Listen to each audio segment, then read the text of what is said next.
The vision of this program has not been this program's reality. We've talked about that since I got here, that, we can't just keep saying we want to be something. We're actually at some point going to have to go out and do it. Hello and welcome in. It's always college football. I'm your host, Greg McElroy, and it's great to have you with us on a Week 9 preview show.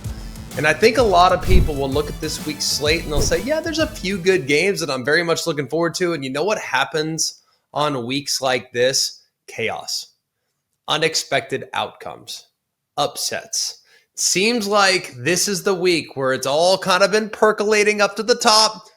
Something's going to boil over. Now, we saw a lot of upsets last week. We saw 4 teams in the top 10 lose. We saw 9 teams in the top 25 lose, but there was a lot of ranked versus ranked matchups. There was some blood there that was not necessarily the easiest to forecast. This week's going to be a little bit interesting as well, though. We look forward to it. If you could, we don't want to waste any time. We want badly to get to our previews, but we got to do a little housekeeping first. If you could, subscribe to the podcast. The podcast numbers are up like a ridiculous amount year over year. It's because y'all have subscribed. You've also told your friends. So send it to your friends. Tell them we're just talking college football. We're just calling balls and strikes. We're just telling it how it is. There's no bias here. There's no agenda. It's purely here's what's going to determine the game.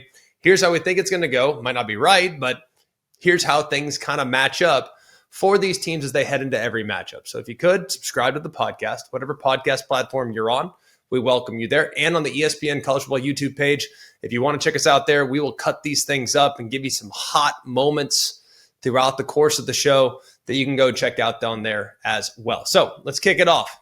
We always go in chronological order. We'll do so again this week in the noon window.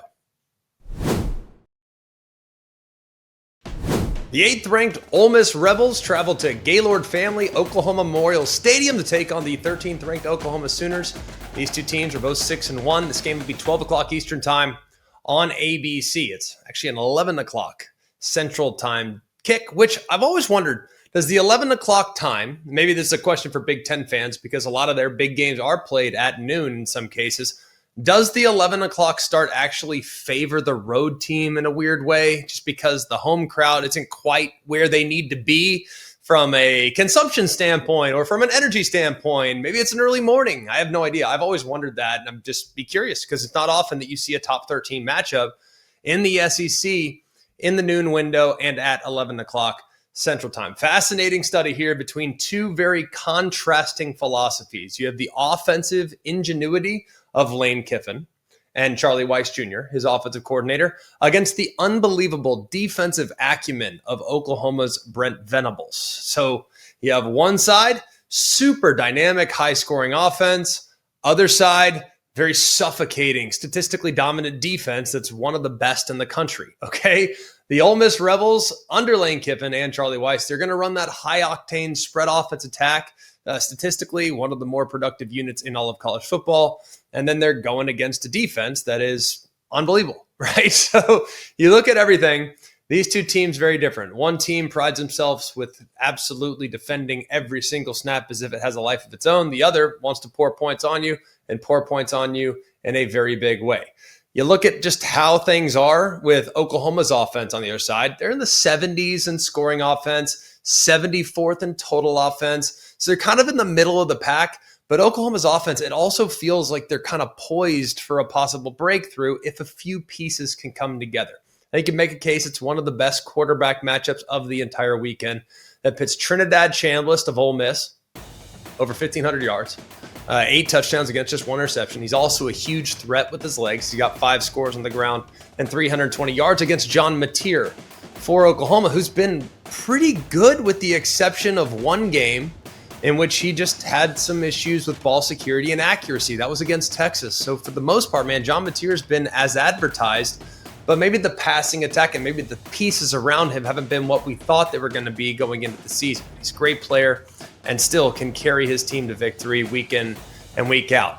Question number 1, how will Oklahoma handle Ole Miss's tempo? Now, this is a big part of the strategic battle here, right? We know what Brent Venables' defensive system is all about. They're built to attack. They want to blitz. They want to be aggressive. And that aggressiveness, it requires a lot of communication and execution. And Lane Kiffin and Charlie Weiss Jr., they basically force you with their fast-paced no-huddle attack to occasionally get a little bit more vanilla. And they might not let you substitute personnel, and they might disrupt the ability to make pre-snap adjustments and have the perfect defensive call. So how will they handle that? And will Trinidad Chambliss and his legs potentially neutralize some of the aggressiveness that Brent Venables wants to play with? So that kind of creates a bit of a tactical dilemma. Will Oklahoma maintain that aggressive, complex approach and risk the possibility of making a mistake or being caught out of position?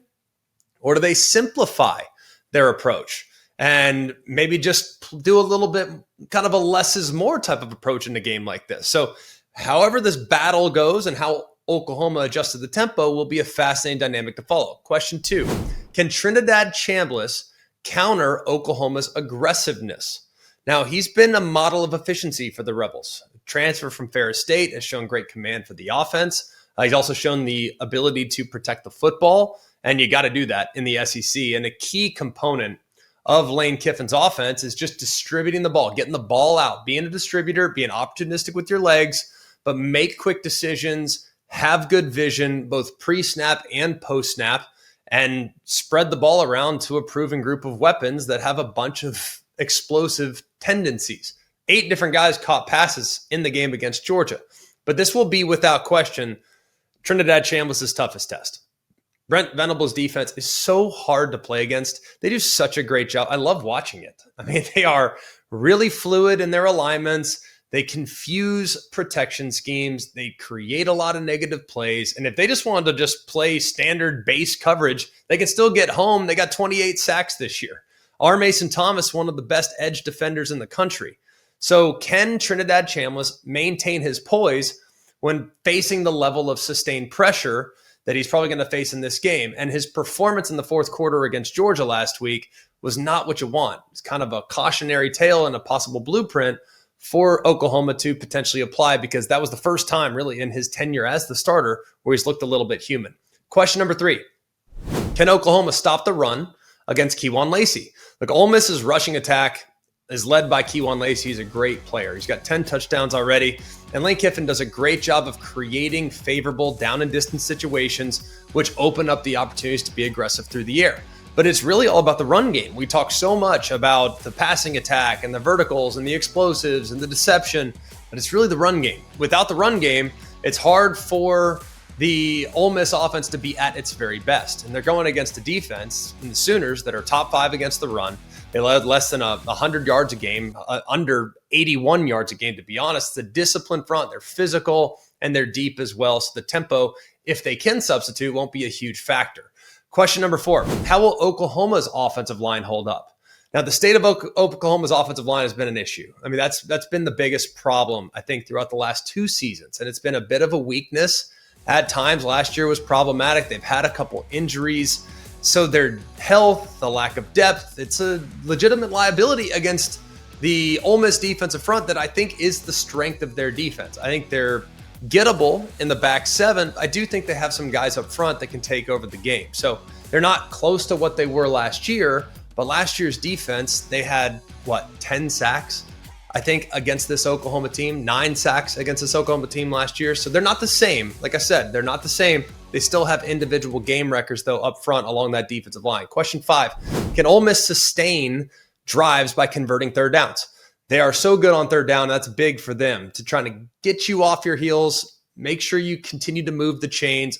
Over 51% conversion. That's top 15. They're unbelievable, though, for Oklahoma's defense. They're unbelievable on third down. They allow less than a quarter of the conversion attempts against them. It's a strength-on-strength clash, and third downs could be a crucial barometer to who wins the game. And then question 6, who will win the turnover battle? This is Oklahoma's most significant vulnerability outside of their offensive line right now. They are -5 in the turnover margin. That is 116th in the FBS. They've turned it over 9 times.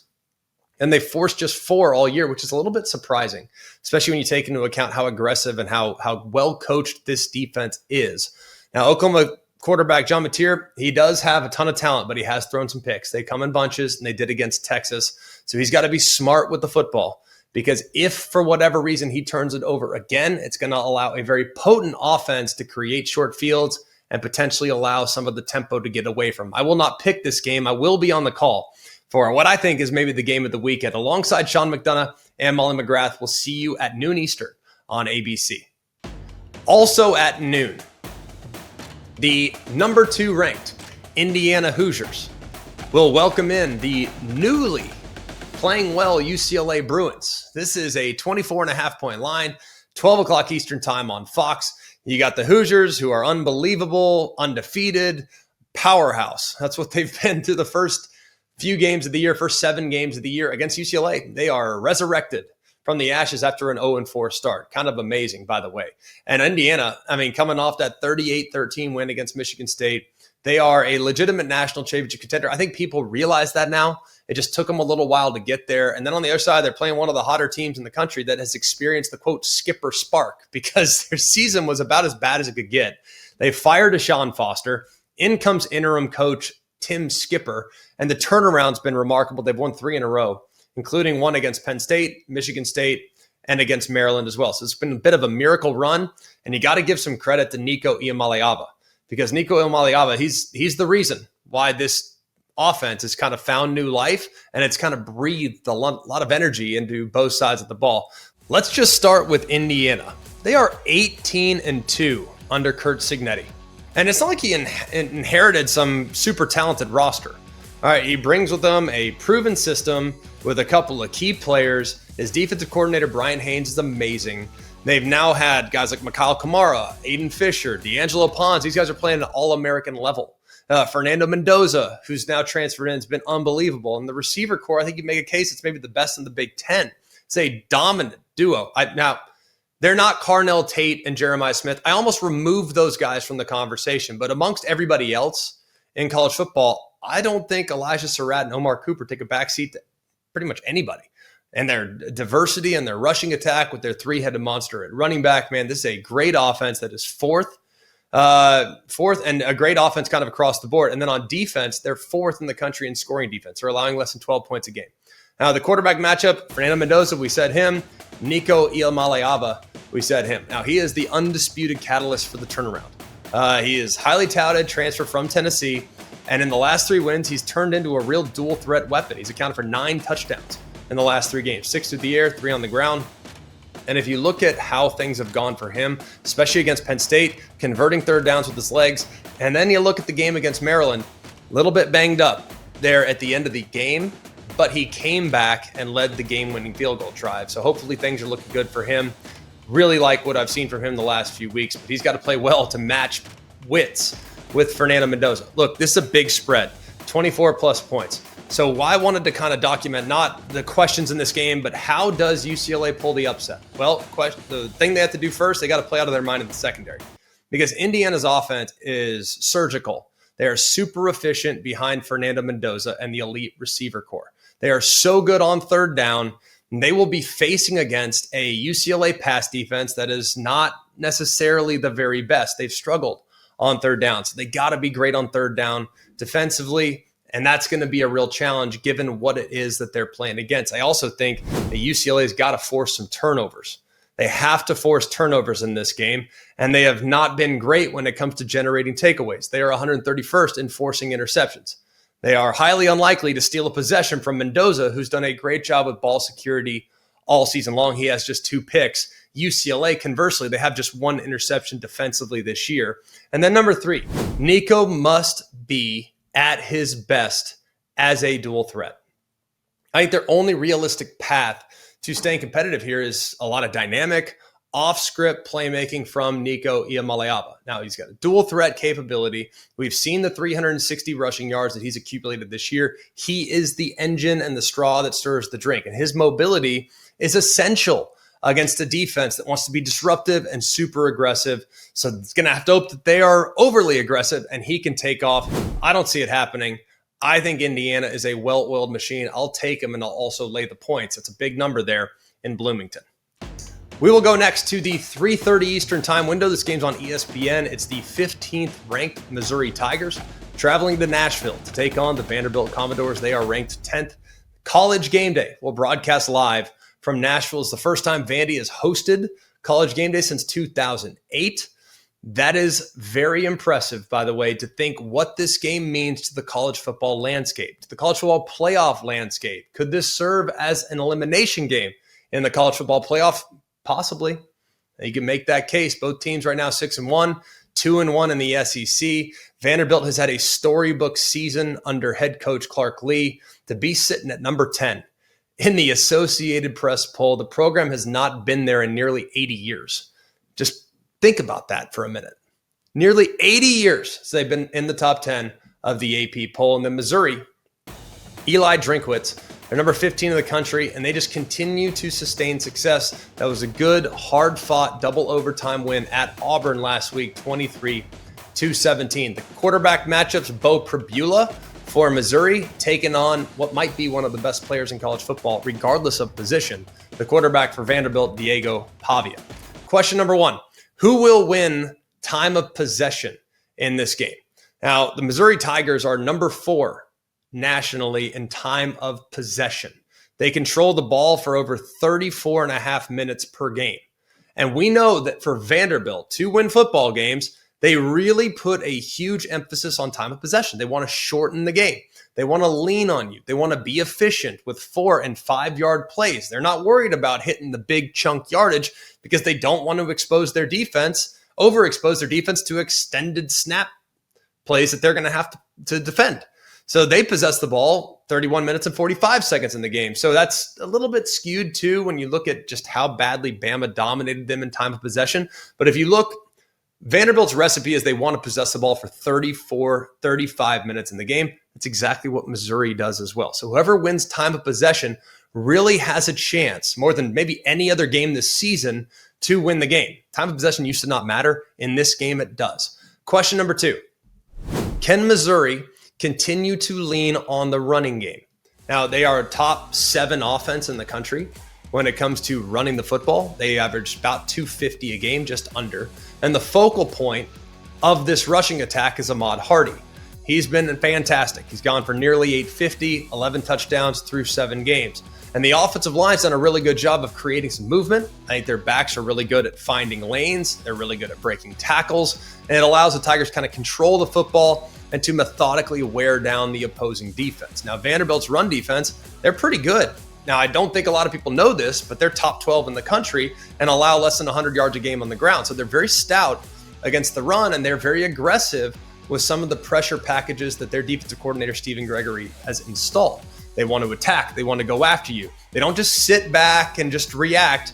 This is a defense that is designed to dictate what goes on along the line of scrimmage. And this philosophy is well represented with their negative play rates. These guys play behind the opponent's line of scrimmage. They're top 12 in tackles for loss. They're top 22 in sacks. They are constantly applying pressure, and they're constantly creating disruption. So it's going to be very important for Missouri to stay on schedule and to establish the run early. Question 3, will Vanderbilt's offense stay on schedule? Now, their entire offensive identity is remarkably efficient. They also are really good at finishing drives. They are right now still number 1 in college football when it comes to offensive efficiency. That's incredible. They're number 8 in scoring offense. They score over 41 points a game. The thing about this, though, is they are really good on third down. It's not often when you're sitting watching Vanderbilt and they're sitting in 3rd and 12, 3rd and 14, 3rd and 18. Like, they want to make it manageable. They want to get to 3rd and 2 and 3. That's where they can decide, well, we can run it or throw it. When they get into those manageable situations, it's a lot easier on the offensive coordinator. That's why they convert it nearly 56%. It's the second best in all of college football on third down, and allows them to lean on those long, clock-draining drives that ultimately wear down the opponent's defense and maximize their scoring opportunities on every possession. And they're going against a defensive coordinator in Corey Batoon that's been top 5 in total defense. They are really good. They're excellent against the run. They're in the top 3. They've done a great job so far this year in shutting down the opponent's rushing attack. That is the cornerstone of what they want to be defensively. They want to make teams one-dimensional. If they can force you into predictable long yardage situations, that's when their edge rushers can capitalize on obvious passing situations. Question 4, how will Missouri's passing attack fare against a gettable secondary? Now, Missouri's OC, Kirby Moore, his background is all about explosive, high-volume passing attacks. That's what he did when he was back at Fresno State. Well, he's adjusted now. And his quarterback, Bo Pribula, very effective manager of the game. He is a guy that I think does a really good job of creating with his legs, buying time, and doing some different things to make the defense struggle. However, he does turn the ball over from time to time. So he's going to have to be very smart when it comes to pitching it around the yard because it's an opportunistic defense. But the secondary in one-on-one matchups, that can be an area in which Missouri, they can exploit that group from time to time. Question 5, can Diego Pavia be contained? Maybe the biggest question of the game. I mean, even against Bama, he wasn't contained. I mean, this guy is a dual threat. He is the unquestioned heart and soul of this team. He is the engine of Tim Beck's imaginative, run first, triple option type of scheme. And right now he has 1,500 passing yards, and he also is the leading rusher on the team as well with nearly 440 on the ground. But what makes him difficult to defend is how he extends plays. He can make throws on the run. He can execute what appears to be a pretty complex system with pre-snap motions and misdirection. It's just a very difficult offense to defend, in large part due to his comfort level running it. Now, Missouri's defense, they have a really good secondary, one of the best in college football, top 15 in the country when it comes to pass yards game given up. But it's their edge defenders that are a huge problem. Damon Wilson and Zion Young, those two guys on the edge, you better account for them. They can be all over the place. You got to find those two guys. If you don't, you could have some big problems. And they also have a great second level defender in Josiah Trotter. Question number 6, who will win the turnover battle? Vanderbilt enters a +4 turnover margin. They're a team that's careful with the football and opportunistic on defense. And the one game they lost this year, that was against Bama. Diego Pavia threw a pick in the red zone. He also fumbled in the red zone. He doesn't do those two things. It might have been a different outcome down there in Tuscaloosa. With Missouri, on the other hand, they are -2 in the turnover margin. That's a bit of a reoccurring issue. They got to be better when it comes to protecting the football, especially against an opportunistic defense. I'm going to take Vanderbilt. I think they're the more complete football team. I think they're playing at a ridiculously high level, and I trust their quarterback a little bit more than I do the Missouri Tigers.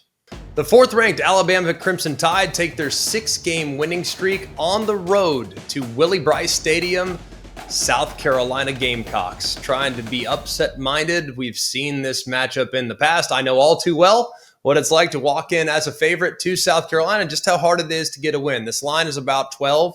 Thereabouts right now, 11.5, kind of all over the place. This game's 3:30 Eastern time on ABC. The Gamecocks are struggling right now with offensive futility. They have some injuries that you need to be taken account for as well. And second-year head coach Kalen DeBoer, this is another massive step for him in showing progress. They've ramped it up the last 4 weeks against ranked competition. His record against ranked competition is well documented. The guy's as good as it gets in big games. But this is another step when it comes to maturity. On the road against a team that you should beat, against a team that you should look good against. But knowing how things have gone in the past on the road against less than stellar competition, Alabama has not always played up to their standard. They at times have maybe sunk down to the opponent's standard, and that would not be good in a matchup against an opportunistic team led by Shane Beamer, who's 3-4, 1-4 overall, 1-4 in the SEC. This is a desperation time for them. They got to have it to kind of salvage their season, but they've had so many struggles on the offensive side of the football. It's going to be hard for them to manufacture something against a defense that has played pretty well and has been opportunistic this season. Question number 1, can South Carolina find something on offense? They are last right now in the SEC in nearly every major offensive category. You look at points per game, you look at total offense, you look at rushing offense, and the root of these struggles is an offensive line that has just not played very well. The offensive line has been one of the worst in the SEC. They also have some injuries. They've had multiple starters that have missed some time. You've had some inexperienced players that were forced into action, especially against those Oklahoma. That's not where you want to get your feet wet, is against a defense like that. And the result was what you would expect. 6 sacks, constant pressure. It felt like every play, Lenore Sellers was kind of running for his life.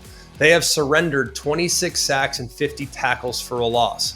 up to this point of the season. That's really hard to find any rhythm offensively when you are allowing that much negative play rate throughout the course of a game. And it hampered the development, frankly, of the quarterback Lenore Sellers. He's super talented, but he's had a hard time, and he's constantly having to operate from collapsed pockets.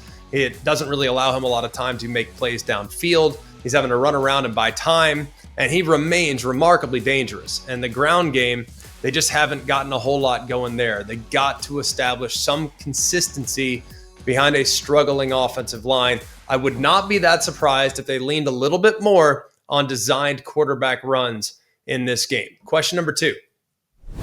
Can Alabama continue to create confusion offensively? Now, Ryan Grubb, the offensive coordinator, his arrival in Tuscaloosa this offseason has been amazing. They have taken this complex, dynamic offensive system to kind of the next level, and they're just always keeping defenses off balance. They use a ton of formations. They use a ton of motions. They use creative personnel groupings. They are a scheme that is designed to create mismatches and to exploit defensive tendencies. And their philosophy is translated into remarkably consistent production. The Tide are among the best in scoring and passing offenses, and their quarterback, Ty Simpson's been off the charts. So that leads us to question number 3. Can South Carolina's pass rush get to Ty Simpson? Now, their pass defense has been statistically very solid. This will be probably, though, the best quarterback they've played up to this point from a pure passing standpoint, and his decision-making has been impeccable. It's 18-1 touchdown interception ratio. You couple his acumen with what he's asked to do pre-snap with the play calling from Ryan Grubb. Now you have a big challenge defensively to make sure you're in the right look, because he's going to see it. If you show it too soon, he's going to see it, Ty Simpson, and they will make the correct play to adjust off the aggressiveness that you're trying to play with. Now, the Gamecocks' best hope, I think, lies with their star pass rusher, Dylan Stewart. Has not been at 100% the last couple weeks. Here's hoping he can return to 100% at some point down the future, but his ability to generate pressure is massive and to disrupt Ty Simpson's rhythm. And when Stewart's on the field, the offensive line is going to always have to be aware of where he's at. You do not want, under any circumstances, for Dylan Stewart to be in a one-on-one against either tackle. I don't care if you have future Hall of Fame tackles on both sides. Dylan Stewart against them in one-on-one is a problem that you have to be mindful of on every single offensive snap. So big for Ty Simpson to get the ball out of his hands quickly, to make sure that the offensive line and or whatever other protection they use, whether it's running backs or tight ends, to help out with Stewart, because that would give him just enough time to dissect the coverage and to distribute the football to a really talented group of wide receivers. This will be a lot of strain on the Gamecock secondary for 4 quarters if the pass rush cannot consistently disrupt. Question number 4, can Alabama continue to be opportunistic defensively? Look, Kane Womack, their defensive identity is very, very impressive. Now, you're not going to look at the stats. You're going to look at the sack yardage or the rushing numbers. But one thing that they do a great job of is on critical down and distance, in the red zone, and creating turnovers. They are right now +9 in turnover margin. That's the second best in the SEC. And they've been really effective in generating interceptions. We saw this last week against Tennessee when Xavier Brown recognized the obvious pass situation against Tennessee, swooped right in front of the Tennessee wide receiver, picked it off, and took it back to the house. So their ability to steal possessions, to create short fields for their offense is massive to Alabama's winning formula. They have got to be smart, South Carolina that is, when it comes to playing against this opportunistic group. Question 5, can South Carolina get some must-needed stops on 4th down? Because that's big in this game. Look, Kalen DeBoer, they are aggressive in critical situations. They are 10 of 16 on 4th down attempts. That's more than any team in the SEC. They are very, very trustworthy of their offensive scheme. They're very trustworthy of their quarterback, and they believe in being aggressive when they're just beyond midfield or even in some cases in their own territory. They'll go for it. So I think for South Carolina, if Ty Simpson's not going to throw it to him, which he's proven in the first 7 games, he's probably not going to do that. They got to get some stops on 4th down, which are just as good as a turnover. So that's big. On fourth down, when Bama decides to roll the dice, South Carolina has to step up in those situations and make a play. I'm taking Alabama, but I would not be surprised if this is a low-scoring, close, competitive football game for 3+ quarters. Probably lean towards taking the points in this one. I think it's going to be a close game, but I do think Alabama prevails in what will be a gutsy win on the road at Willie Bryce. We'll go next to Fox, 3:30 Eastern time. BYU traveling to Iowa State, where Iowa State is a slight favorite in this game. You have momentum against desperation. I love matchups like this, man. I've loved watching BYU this year. They are riding a wave of momentum. And right now, they are the top contender for the college football playoff in the Big 12. They are 7-0. They are 4-0 in Big 12 play. That is the program's second consecutive 7-0 start. Meanwhile, Iowa State, they are in a position of vulnerability. Now, they're still quiet confidence, and I'm sure they feel good playing there in Jack Trice Stadium. They're 5-2 overall, but they're only 2-2 in conference play. They have to halt that 2-game skid following back-to-back losses to Cincinnati and to Colorado. Frankly, this is just a must-win for Iowa State. They're coming off a bye. This bye week could not come at a better time. It was an opportunity to rest, to get some guys healthy, like their running back Carson Hansen, and to do some self-scouting to correct some of the issues that led to that 2-game losing streak. The quarterback matchup pits Bear Bachmeier, who has been amazing as a true freshman. I mean, he has been, by the way, the Big 12 Freshman of the Week 5 times in the team's first 7 games. That just goes to show you how good this young man has been, and his performance has been central to this undefeated start, especially the last couple weeks, man. Clutch performances against Utah, where he has critical touchdowns, 1 rushing, especially shows some maturity. Coming back, digging out of a hole against Arizona. I've loved how this young man has played. He seems to be mature beyond his years and poses a threat, not just through the air, but also on the ground. Rocco Beck's on the other side. Very efficient football player. We've seen him use his legs a little bit more this year, but Rocco Beck has a great feel for what they've done in the past, has a great feel for the offense as a whole. He's a distributor, and he will not get got based on, you will not fool him. He's played too much football. He's a coach on the field. Question number 1, can BYU continue to pound the football? Now, this is a punishing and relentless rushing attack. They have a clear identity. All right, when you're playing against BYU, you better bring extra chin straps because it is going to be a war in the trenches. That's why they run for over 230 a game. It's a top 10 rushing attack in college football. It's ground and pound. LJ Martin has established himself as one of the best backs in college football. He leads the Big 12 with nearly 775 yards. He's gone over 100 in 5 of BYU's 7 games. He's durable, and the offense, they lean on him a lot. He's carried the ball at least 20 times in 3 consecutive games, including a career-high 26 against Utah last week. And the bread and butter of what BYU wants to be, they want to create some opportunities outside. They want to get some perimeter run. They want to get horizontal movement from their offensive line, and that allows for big cutback lanes that LJ Martin has a great feel for. Now, the constant threat of outside run forces linebackers and safety to flow aggressively towards the sideline, which then opens up the middle of the field for cutbacks and gaping voids for Bachmeier to potentially exploit when he fakes the handoff and cuts it up inside. So I love this offensive scheme. They do a great job. Then if you get too keen on stopping the run, well, here comes Chase Roberts. So very effective play action system that is a hallmark of this offensive identity. And Iowa State's run defense, they're respectable, but this will be without question their toughest test of the date. To date, they give up about 140 plus on the ground per game. Question 2, can veteran Rocco Beck and Iowa State attack BYU's secondary? Now, the offense runs right through Rocco Beck. He's savvy, he's experienced, he's been very efficient, has just 3 picks on 200 plus attempts, 9 touchdowns, and his offensive coordinator, Taylor Mauser, he's like a guy that just puts a lot on his plates. He's got a high football IQ and he plays that way. He's got great command of this offense. And I referenced earlier, he has been running the ball a little more effective this year. He's got a reliable group of pass catchers. Their wide receiver, Brent Eskilson, who has 20 for 334 and a couple touchdowns. They have a really good tight end in Benjamin Brahmer, who's a primary red zone threat. He's got 3 receiving touchdowns and 240 through the air. And BYU's defensive backfield, They have a couple of health concerns. They've had a couple guys banged up. So anyone that's at less than 100% could be problematic in a matchup like this. Question 3, can John Heacock create problems for a freshman quarterback? Now, he is the defensive coordinator for the Cyclones, and he has a system that is based out of a 3-high safety based defense.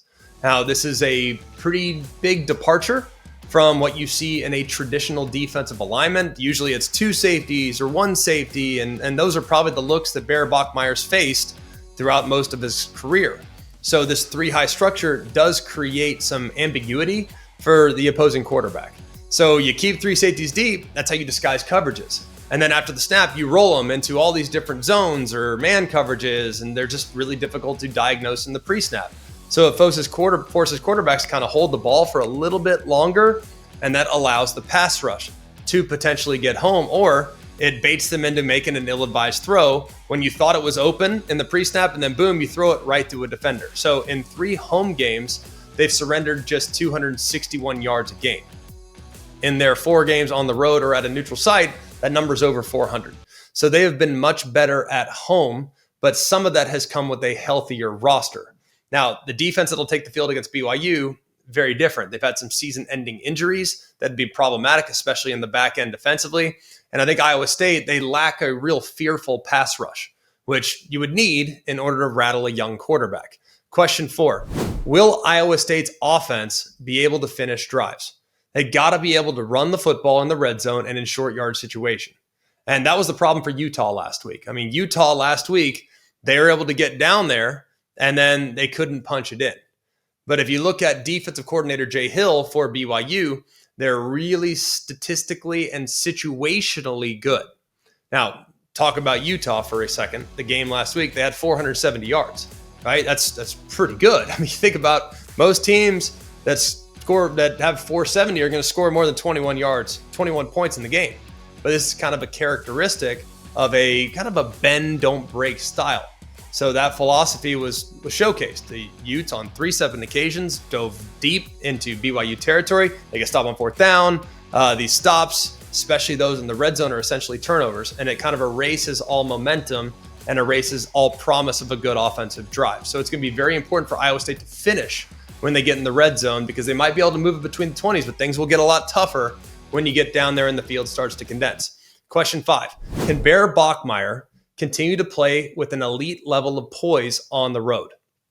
Now, the OC, Aaron Roderick, has shown so much confidence in their young quarterback. They haven't simplified the offense. They've kind of built an offense around Bachmeier's strengths. A lot of quarterback-friendly schemes, a lot of play action, a lot of designed reads that simplify some of his progressions and allow him to really lean into his athleticism. And he's done some nice things on the road this year at ECU, at Colorado, at Arizona, where he led that 10-point comeback. This will be a different animal. Jack Trice Stadium is no joke. Now, this will be a hostile environment, and it'll be very difficult for them to sustain their level of play and execution offensively on the road in an environment like that. I'm taking the desperate team in this one. I'm taking Iowa State. It's a veteran-laden group, and they got to have it. If they don't get this one, their season is for the most part done. Their goals are for the most part over. They'll have to reestablish their goals if they don't get this one. I think you'll get the best version of Iowa State this week coming off a bye. I think they steal the upset against the undefeated BYU Cougars. The 3rd-ranked Texas A&M Aggies travel to Death Valley at night, 7:30 Eastern time on ABC. Texas A&M has not won in Death Valley in over 30 years. That's wild when you really think about it, especially knowing that these two teams have played a lot in the last 12 since Texas A&M got into the league. They are undefeated, but they've only played one true road game this year against a legit contender, and that was against Notre Dame. This nighttime environment of Tiger Stadium will be probably their most intense test to date by a decent margin. That's no disrespect to Arkansas. That's no disrespect to Notre Dame. It's just nighttime in Death Valley. Anyone that's been there knows I don't need to explain it. It's insane. Madhouse. So this has been an unbelievable start to the season for A&M. They're 7-0, best start since 1994. They're navigating a schedule that included a monumental win against Notre Dame, and they've had some gritty SEC wins. And then LSU on the other side, it's been a turbulent season for them. They've had some high highs. They've had some low lows. They're now 5-2. A really impressive season opening win at Clemson, but nobody now at this point is looking at that win the exact same. Had a good win against Florida. Well, that win doesn't look the same as well. You lose to Ole Miss, you lose to Vanderbilt. This has got to have it mode for Brian Kelly. This has got to have it mode for the LSU Tigers. Marcel Reed comes into Tiger Stadium playing really good football. We've already known he's a tremendous athlete. I think he's become a better passer. I think his weapons are better on the outside, and he's demonstrating a level of comfort in this offense that we didn't see at times last year. He just feels like he's playing better football kind of across the board. And then for Garrett Nussmeier, it's been a regression from what we saw last year. He hasn't been healthy. Hopefully he will be moving forward, but he has to play his best football. The offensive line's been a challenge, but the receivers are not. He's got to be better if they're going to pull this upset. Question number 1. Will Marcel Reed's mobility create problems for LSU's defense? Now, we know about Marcel Reed, and we know what type of challenge it is to keep him contained. And we also know that the kryptonite for LSU's defense up to this point has been a quarterback that can break you down with his legs. Now, Reed is a tremendous dual threat weapon. Is one of the most productive passers in the conference. He's got 15 touchdowns through 7 games, thrown for nearly 1,800 yards. But his ability to create explosive plays with his legs transforms how you want to defend a guy with this level of productivity. He's got 240 on the ground. He's got 4 touchdowns on the ground, but he's not a quarterback who necessarily scrambles when plays break down. He's an integral part of this rushing attack, and that directly targets what's been the Achilles heel for LSU's defense under Blake Baker. In both of the Tigers' losses, they haven't been able to contain those mobile quarterbacks, and that was a decisive factor. Against Vanderbilt, Diego Pavia ran for 86 yards and a couple touchdowns, but he also escaped pressure constantly, kept drives alive, and was able to find outlets when the pass rush didn't get home. Same can be said about Ole Miss's quarterback Trinidad Chambliss, who had 71 on the ground in LSU's other defeat. So LSU's defense has generated pressure, but they haven't finished the sack. So as the quarterback kind of slips through the grasp and creates a positive play. So this has been a bit systemic. This is an aggressive group. This is a blitz-heavy group. They have got to finish when they arrive at the quarterback in a matchup like this. Question 2, can Garrett Nussmeier find a rhythm? Now, in a game like this game has a very big challenge. Now, you look at the numbers statistically, it's been pretty good. Over 1,600 yards, 11 touchdowns, but the offense in general has been pretty inconsistent. They're averaging just over 25 points a game. In the passing game, they got to design concepts that's going to give Garrett Nussmeier quick, easy reads and protect him long enough to deliver accurate throws, because the real issue has been with the offensive line. That leads me to question number 3. Can LSU's offensive line step up? Now, the root of the LSU's struggles offensively can be traced directly to the offensive line that has been really up and down. It's probably been the biggest question mark coming into the season, has been the biggest disappointment so far this season, given the personnel that they have. And the rushing offense has struggled. They're going for just over 112 yards a game, but it's not really just an underperforming unit. It's a group that has kind of not allowed the offense to really play with a lot of cohesiveness. They haven't really had a lot of rhythm. And the loss to Vanderbilt, for example, they were outrushed nearly 240 yards to 100. And the line's inability to generate any push in the run game has made the offense occasionally one-dimensional, occasionally predictable, and the struggles in pass protection have put a lot of pressure on Garrett Nussmeier, who's been on constant duress. So this struggling unit now faces a ridiculously difficult defensive line to account for. This is a group that's top 6 in the country in sacks. They have an elite edge rusher in Cassius Howell. That guy can take over the game. And this Aggies run defense, which has been really solid for the most part, they were dismantled a bit by Arkansas. So that's something to keep in mind. However, when you look at LSU's rushing attack, it's very different from that of how Arkansas tries to attack you. Arkansas has got a super mobile quarterback, a super dynamic quarterback. That's not Nussmeier. And what Arkansas did led to Texas A&M's defense misfitting a lot of runs in the run game. And while that might be a crack in the foundation, this is not the matchup in which the misfits would be a real problem. Because with Taylor Green at quarterback, you're not getting that same type of threat from Garrett Nussmeier in the run game. So completely different defensive game plan that probably won't be overly aggressive up front, and they kind of just will force you to beat them along the line of scrimmage, which will be challenging for the LSU offense. Question 4. How will LSU handle these Texas A&M wide receivers? Now, I think this is one of the most underrated duos in the country. I feel like I'm telling you this every single week with Mario Craver and Casey Concepcion.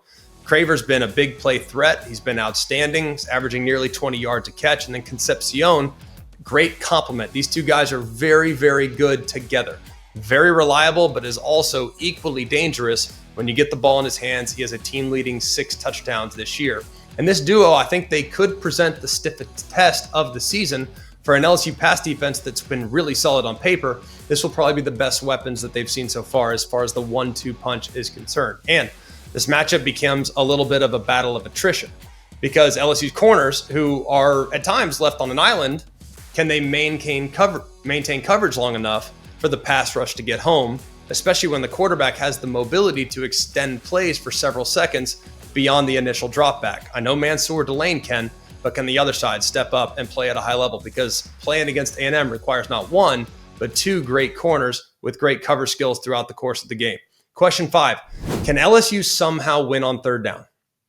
Because the Aggies defense, they're top 2 in the country when it comes to opponents' third down conversion percentage. They allow just over 22% of their attempts to be converted.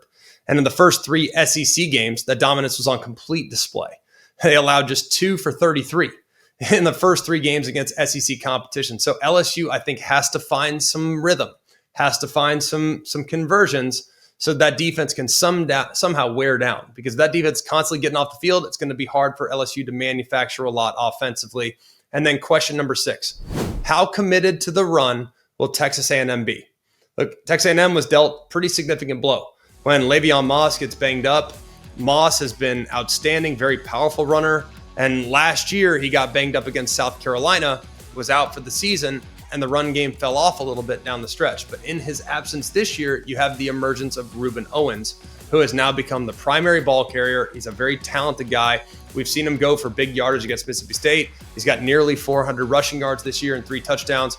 So it's a little different, versatile skill set to that position. We'll see exactly how committed they can be to the run against what is a desperate defense that has to play at a high level.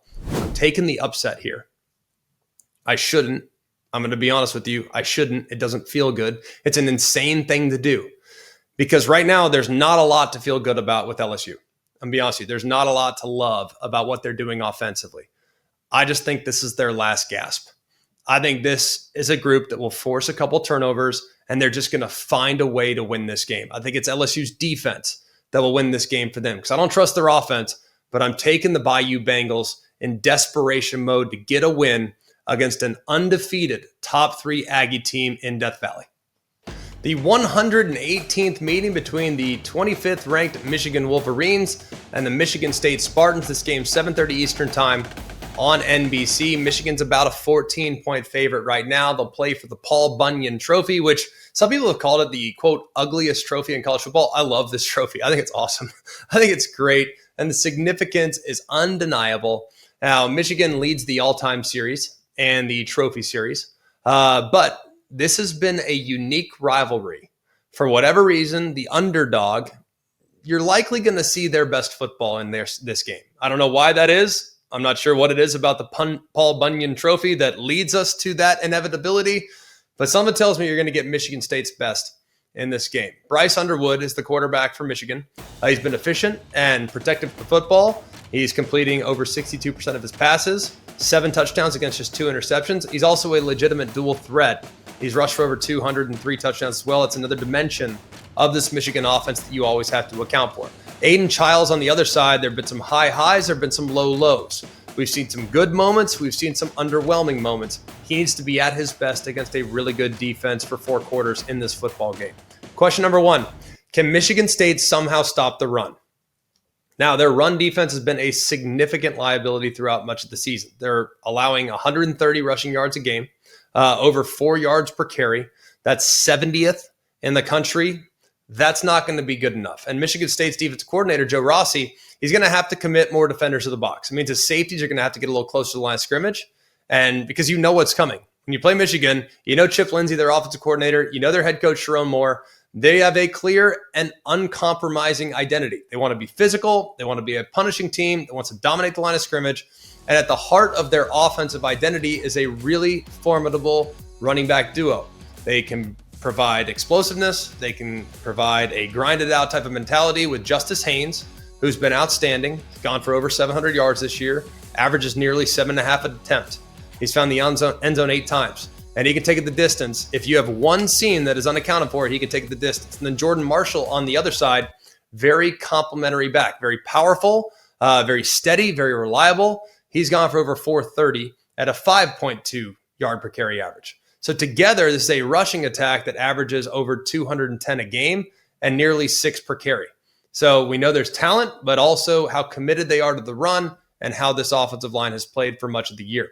Question 2, can Aiden Childs manufacture enough offense?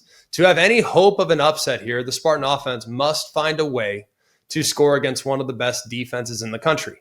And this challenge seems very difficult, given what they've done the last couple of weeks on the offensive side. Now, the biggest problem is that in the last couple of games, Nebraska and UCLA, a little better last week, but he went for less than 100 yards passing in both those games. It's Aiden Childs' performance. So while the season statistics look pretty good, over 1,200, 10-3 touchdown interception, but the recent inefficiency has led the offense to becoming a little more stagnant. Now, he still has a top-tier wide receiver threat in Nick Marsh, who is very much the focal point of the passing attack. And this receiver core also has Amari Kelly, senior tight end Jack Veiling. Like, these guys are the strength of the offense. Like, the wide receivers and the weapons are the strength. So they're going to probably have to manufacture some big plays in this game. I just don't see a scenario where they can execute long, methodical drives en route to the end zone. Question number 3, will Michigan's passing attack be needed?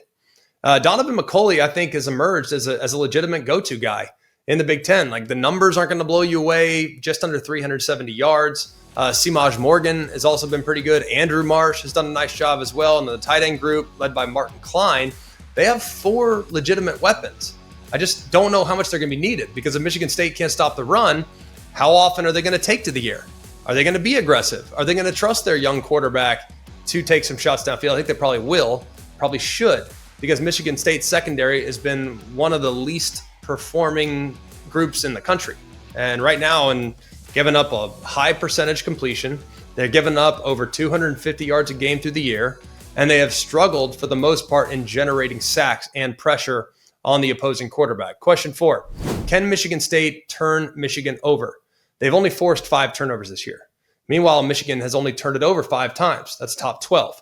I'll take Michigan. Now, it's always tough to lay 2 touchdowns on the road in a rivalry, but unless Michigan screws it up, I just think it's going to be hard for Michigan State to stop them or score with them throughout this game. So I'll take Michigan, and I will reluctantly lay the points, but that does not feel good. I'm going to be honest with you. I wouldn't bet this game under any circumstances, but since I have to, I'll tell you to lay the points. Why not? We'll go next. 8 o'clock Eastern time on ESPN2. The 6-1 Houston Cougars travel to Arizona State, who's currently sitting at 5-2, and they have reinvigorated their season with the big upset win last week against Texas Tech. But I don't think people have been paying attention to what's going on with Houston. Like, head coach Willie Fritz has already engineered a pretty significant turnaround for this Houston program. They went 4-8 last year. Now they're 6-1 with a legitimate chance, an outside chance, but a legitimate chance nonetheless to get into the mix in November for the Big 12 title. Connor Wigman for Houston is the quarterback. Sam Levitt is the quarterback for the Arizona State Sun Devils. Question 1, can Houston establish the run? Their entire offensive identity under Willie Fritz and Slade Nagel is built on being able to run the ball effectively. They're just under 160 rushing yards a game, and this will meet a very tough test when facing an Arizona State defensive front that was the Big 12's best against the run last year and is allowing just over 110 yards a game and just over 3.5 per carry this year. That's nearly top 25. And Houston's game plan is going to require Dean Connors, their running back, to gain at least 4 yards on first down. Now, success in that area will keep Houston kind of on schedule, which will open up the entire playbook on 2nd and 3rd downs. But if they don't do that, it becomes catastrophic, because ASU's defensive line, if they can stop the run and it creates predictable passing situations, That's when Brian Ward's defense gets aggressive. Very blitz heavy, very aggressive. And when they start to go, that's when they become very lethal. If they can unleash their pass rushers on Houston's offensive line, that could become a huge problem if it's an obvious passing situation. Question 2, can Connor Wigman continue to play with great poise? Now, he's a poised operator of this offense. He's good at protecting the football, only 2 picks this year. He's going to create a defense that is designed to create chaos and to force you into making mistakes, force you into rushing your decisions. If he can do a good job of just seeing it, feeling it, getting the ball out, and being smart, that'll go a long way into allowing Houston to pull the upset.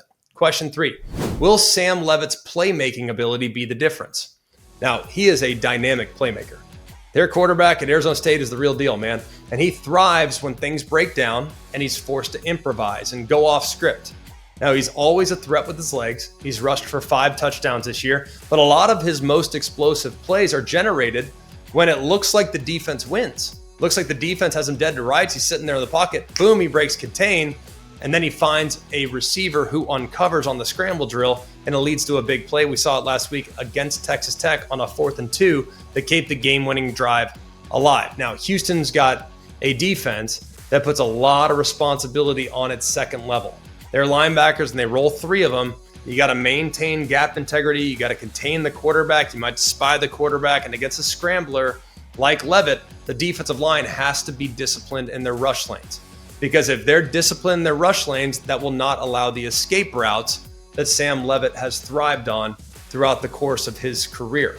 A single lapse in discipline where a defensive end crashes too hard or inside, or a linebacker abandons an area to chase a receiver, that might be all Sam Leavitt needs to make a game-changing play. Question 4, how will Houston account for Jordan Tyson? Now, Arizona State star wide receiver Jordan Tyson is amazing. And this is a Houston secondary that was rebuilt in the offseason. And this is a bit of a mismatch for just about anybody, by the way. I mean, Jordan Tyson's one of the best in the country. There's a reason why he's probably going to be a first-round pick. And defensive coordinator Austin Armstrong, he's going to have to probably understand that it's highly improbable that his corners are going to be able to consistently hang in there in one-on-one matchups against a player like Tyson. So they're probably going to have to keep a safety over the top, which is basically doubling Jordan Tyson.